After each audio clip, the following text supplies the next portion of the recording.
तो आज का हमारा टॉपिक है रेसिमिक मिक्सचर। रेसिमिक मिक्सचर में आपने क्या करना है कि दो इक्वल अमाउंट में इनेंशियोमर्स लेके उनको मिक्स कर देना है और वो जो मिक्सचर बनेगा उसे रेसिमिक मिक्सचर कहते हैं या रेसिमिक मॉडिफिकेशन कहते हैं। और ये जो रेसिमिक मिक्सचर होता है ऑप्टिकली इनएक्टिव होता है। मैं आपको इसकी एक हाइपोथेटिकल एग्जांपल अपनी तरफ से लेके बता रहा हूँ। तो देखिए, ये मेरे पास इस कंटेनर में ग्लूकोज का 1 मोल है, ये ऑप्टिकली एक्टिव है। इसमें भी ग्लूकोज का 1 मोल है, ये भी ऑप्टिकली एक्टिव है। ठीक है, इसमें मैंने ये लिखा हुआ है 1 मोल और इसमें भी लिखा हुआ है 1 मोल, यानी कि मैंने इनका अमाउंट तो बराबर ले लिया ग्लूकोज। अच्छा, एक ग्लूकोज मेरे पास प्लस वाला है, एक माइनस वाला है। प्लस वाला मतलब डेक्सट्रोरोटेटरी है, एक मेरे पास माइनस वाला है मतलब लीवोरोटेटरी है। तो जब आप एक ही कंपाउंड के दो एनेंशियोमर्स को इक्वल क्वांटिटी में मिक्स करते हो, मिक्स करने के बाद आपके पास जो मिक्सचर आता है उसे रेसिमिक मिक्सचर कहते हैं और वो ऑप्टिकली इनएक्टिव होता है। उसे DL इकट्ठा लिख देना, DL, या ब्रैकेट में प्लस माइनस के साथ लिख सकते हैं। ठीक है, तो ये हमारा हो गया रेसिमिक मिक्सचर।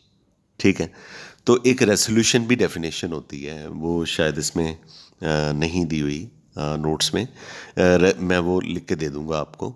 तो रेसोल्यूशन में बताना है कि अगर आप रेसिमिक मिक्सचर के दोनों कंपोनेंट्स को अलग करने की कोशिश करें और ऑप्टिकली इनएक्टिव से ऑप्टिकल एक्टिव बना पाएँ किसी एक इनेंशियोमर को, तो इस फिनोमेना को रेसोल्यूशन कहते हैं। जैसे आई मीन टू से ये ग्लूकोज है, ये आपको रेसिमिक मिक्सचर मिला DL।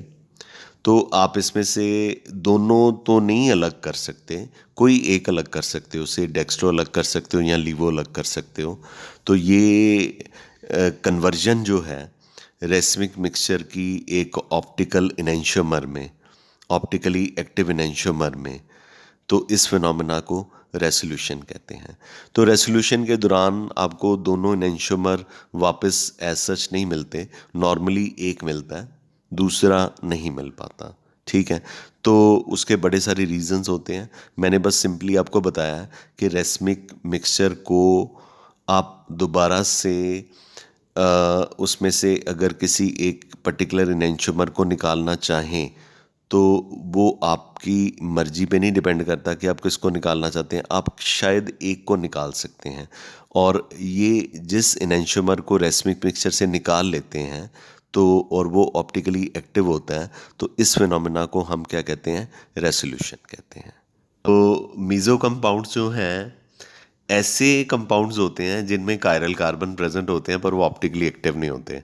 ये इसकी बड़ी सिंप्लीफाइड सी डेफिनेशन है कि नॉर्मली हमने ये पढ़ा कि ऐसे कंपाउंड्स जिसमें कायरल कार्बन होता है और उस कार्बन के साथ चारों ग्रुप या एटम ऑफ ग्रुप्स जो हैं चारों के चारों डिफरेंट होते हैं और वो ऑप्टिकली एक्टिव होते हैं। पर मीज़ो कंपाउंड में ऐसा नहीं है। मीज़ो कंपाउंड्स में दो कायरल कार्बन या दो से ज़्यादा कायरल कार्बन प्रेजेंट होते हैं, यानी कि हर कार्बन के साथ जो 4 एटम्स या ग्रुप ऑफ एटम है वो डिफरेंट होते हैं पर वो ऑप्टिकली एक्टिव नहीं हो पाते। ऐसे कंपाउंड को हम मीज़ो कंपाउंड कहते हैं और इसकी बहुत ही क्लासिकल एग्जाम्पल है मीज़ो टार्टरिक एसिड की। तो देखिए, ये कार्बोक्सिलिक एसिड है, ये कार्बन है, ये कायरल है, इसके लेफ्ट पे H लगा है, राइट पे H लगा है, ऊपर कार्बोक्सिलिक एसिड लगा है, नीचे ये सारा ग्रुप लगा है, ये वाला सारा ग्रुप नीचे लगा है। तो इसका मतलब कि इस कार्बन के साथ चारों ग्रुप डिफरेंट हैं, तो ये ऑप्टिकली एक्टिव होना चाहिए था। चलो आगे चलते हैं। नीचे जो कार्बन है ये भी कायरल है क्योंकि इसके लेफ्ट साइड पे OH लगा है, राइट साइड पे H लगा है, नीचे COH लगा है और ऊपर ये सारा ग्रुप लगा है। तो ये ग्रुप, इसको 1 पार्ट कर लेते हैं मीज़ो कंपाउंड का, इसको 2 कर लेते हैं। आप देखिए कि दोनों सेम है, COH COH, HOH HOH। इसके सेंटर में से एक प्लेन ऑफ सिमेट्री पास कर सकता है? हाँ, प्लेन ऑफ सिमेट्री पास कर सकता है। तो प्लेन ऑफ सिमेट्री पास करने की वजह से ये जो लोअर पार्ट है अपर पार्ट का मिरर इमेज है और ये एक दूसरे के ऊपर सुपर इम्पोजेबल है। तो जो सुपर इम्पोजेबल होते हैं वो क्या होते हैं, ऑप्टिकली इनएक्टिव होते हैं। तो ऐसे कंपाउंड्स को हम क्या कहते हैं, मीजो कंपाउंड्स कहते हैं। तो जो लोअर पार्ट है ये प्लेन ऑफ पोलराइज लाइट को जितना राइट रोटेट करता है उतना ही अपर पार्ट जो है प्लेन ऑफ पोलराइज लाइट को लेफ्ट रोटेट करता है। तो दोनों एक दूसरे की ऑप्टिकल रोटेशन को क्या कर देते हैं, कैंसिल कर देते हैं। इस फिनोमेना को कहते हैं इंटरनल कॉम्पनसेशन। क्या कहते हैं, इंटरनल कॉम्पनसेशन। इंटरनल कॉम्पनसेशन का मतलब कि मॉलिक्यूल के अंदर ही नीचे वाला पार्ट और ऊपर वाला पार्ट एक दूसरे की ऑप्टिकल एक्टिविटी को क्या कर रहे हैं, डिस्ट्रॉय कर रहे हैं। तो इस तरह के कंपाउंड को हम क्या कहते हैं, मीजो कंपाउंड्स कहते हैं। और इसकी क्लासिकल एग्जांपल जो है मीजो कंपाउंड्स की, मीजो टार्टरिक एसिड है। बहुत ही सिंपल है इसको लर्न करना।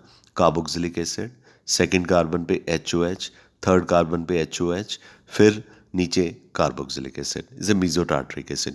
अब मीजोटार्टरिक एसिड जो है, once again I would like to tell you कि ऑप्टिकली इनएक्टिव क्यों हो गया, क्योंकि इसको एग्जैक्टली दो पार्ट में डिवाइड किया जा सकता है और दोनों पार्ट जो हैं वो एग्जैक्टली एक दूसरे को रिजेंबल करते हैं। तो ये जो प्लेन ऑफ सिमेट्री है दोनों पार्ट्स को इक्वल हाफ्स में डिवाइड कर रहा है और इसको प्लेन ऑफ सिमेट्री कहते हैं। तो नीचे वाला जो पार्ट है ऊपर वाले पार्ट का इमेज है, दोनों एक दूसरे की ऑप्टिकल एक्टिविटी को डिस्ट्रॉय करते हैं। इस तरह के कंपाउंड्स को हम क्या कहते हैं, मीजो कंपाउंड्स कहते हैं। आई एम वेरी श्योर कि आपको ये क्लियर हो गया होगा। और मीजो कंपाउंड्स के बारे में हमने एक चीज़ और पढ़नी है कि जो टार्टरिक एसिड है उसकी जो स्टीरियो आइसोमेरिक फॉर्म्स हैं 4 की बजाय 3 होती हैं। जैसे पीछे हमने एक कंपाउंड पढ़ा था, उसमें हमने डायस्टीरियोमेरिज्म वाला वो वाला वीडियो देखी है, डायस्टीरियोमेरिज्म वाला। तो उसमें हमने जो थी 4 स्टीरियो आइसोमेरिक फॉर्म्स दिखाई थी, ABCD। ठीक है, तो इसकी 4 की बजाय 3 होती हैं। ठीक है, तो जिन कंपाउंड्स में 3 स्टीरियो आइसोमेरिक फॉर्म्स होती हैं उनमें 2 कायरल कार्बन्स होते हैं और 3 स्टीरियो आइसोमेरिक फॉर्म होने का रीज़न होता है कि उनमें एक फॉर्म जो है मीज़ो होती है और इसकी भी क्लासिकल एग्जाम्पल टार्टरिक एसिड है। तो जो टार्टरिक एसिड है ये एग्जिस्ट करता है 3 स्टीरियो आइसोमेरिक फॉर्म्स में। पहली और दूसरी तो एक दूसरे के मिरर इमेज हैं और तीसरी और चौथी में क्या है कि जो सेकंड और थर्ड कार्बन है इसका जो फिगर बनेगा कंपाउंड थर्ड, इसका जब इमेज देखेंगे उसमें क्या होगा कि OH जो यहाँ पे राइट पे थे वो लेफ्ट पे आ गए। अब ये जो कंपाउंड है ऑप्टिकली एक्टिव तो है नहीं, क्योंकि इनके अंदर से क्या पास करती है, प्लेन ऑफ सिमेट्री। तो इनको एक ही माना जाएगा, 2 की बजाय इनको एक ही माना जाएगा। 2 ये फॉर्म्स हो गई इसकी स्टीरियो आइसोमर्स और एक ये फॉर्म हो गई। इसका मतलब ऐसे कंपाउंड जो कि मीजो होते हैं उनके 4 स्टीरियो आइसोमर्स नहीं बनते, बल्कि कितने बनते हैं, 3 बनते हैं।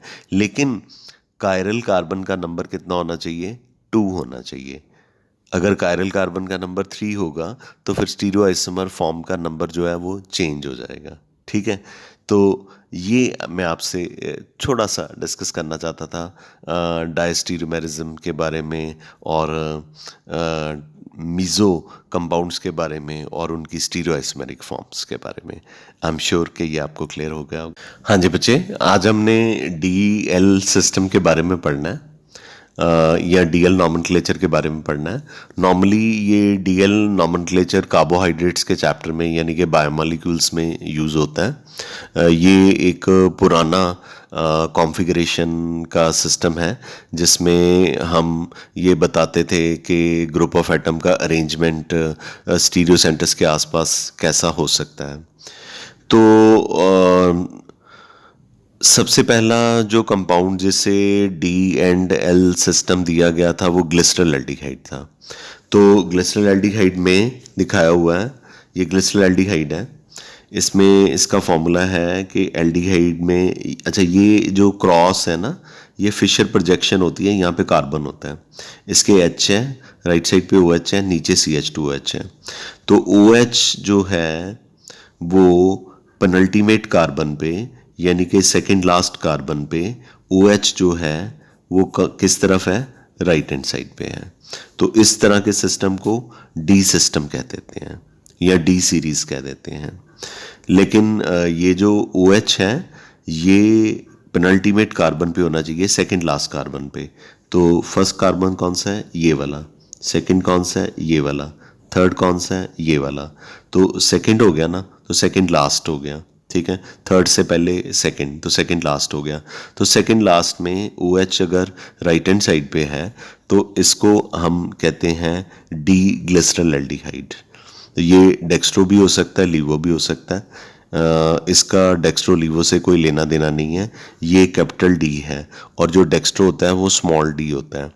और इसी तरह से ग्लिसरल एल्डिहाइड में हम आगे चलते हैं। ये दोबारा से ग्लिसरल एल्डिहाइड बनाया हुआ है, इसमें पेनल्टीमेट कार्बन पे OH जो है वो लेफ्ट हैंड साइड पे है, लेफ्ट हैंड साइड पे है। तो इस तरह के सिस्टम को एल सिस्टम या एल सीरीज़ कहा गया। बहुत ज़्यादा पॉपुलर तो नहीं है, लेकिन जो बायोकेमिस्ट्री पढ़ते हैं या कार्बोहाइड्रेट्स पढ़ते हैं, बायोमोलिक्यूल्स पढ़ते हैं, वहाँ पे डी एंड एल सिस्टम बहुत पॉपुलर है। तो आपने याद रखना है कि पेनल्टीमेट कार्बन पे जो फंक्शन ग्रुप होता है वो राइट हैंड साइड पे है तो डी सीरीज़ है। अगर पेनल्टीमेट कार्बन पे जो फंक्शन ग्रुप है वो लेफ्ट हैंड साइड पे है तो वो एल सीरीज़ है। अब ये कैपिटल एल है, इसका स्मॉल एल से कोई लेना देना नहीं है। स्मॉल एल लीवो रोटेटरी को रिप्रेजेंट करता है और कैपिटल एल जो मैंने जैसे अभी आपको बताया, ठीक है। तो आपने कैपिटल डी को स्मॉल डी से कंफ्यूज नहीं करना। कैपिटल डी सीरीज को रिप्रेजेंट करता है, स्मॉल डी डेक्स्ट्रो रोटेटरी को रिप्रेजेंट करता है। कैपिटल एल जो है वो रिप्रेजेंट करता है, कैपिटल एल जो है वो रिप्रेजेंट करता है कि एल सीरीज है, यानी कि फंक्शन ग्रुप जो है पेनल्टीमेट कार्बन पे लेफ्ट हैंड साइड पे लगा हुआ है, और स्मॉल एल जो है लीवो रोटेटरी को रिप्रेजेंट करता है। That's all, thank you.